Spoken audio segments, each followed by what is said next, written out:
आगे बढ़कर प्रधानमंत्री मोदी जी की छवि को कमजोर कर देगा।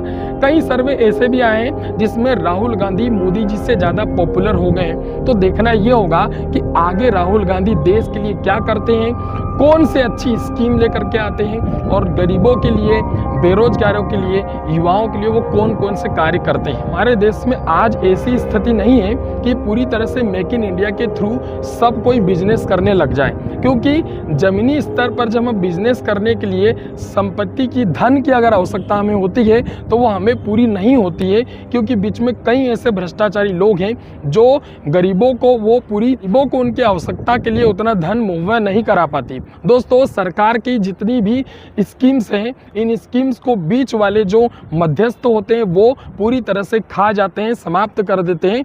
आज ऑनलाइन होने के बावजूद भी और कई बैंक खाते होने के बावजूद भी देश में ऐसी स्थिति बन गई है कि देश में कई लोग गरीबी रेखा से नीचे चले गए हैं, जबकि ऊपर होने के बजाय। तो दोस्तों, देश में गरीबी समाप्त नहीं हुई है, देश में गरीबी और बढ़ती जा रही है, महंगाई और बढ़ती जा रही है और बेरोजगारी चरम सीमा पर है। दोस्तों, अगर आपको हमारे वीडियो पसंद आते हैं तो प्लीज़ लाइक कीजिए, शेयर कीजिए, सब्सक्राइब करना ना भूलिएगा। जय हिंद दोस्तों।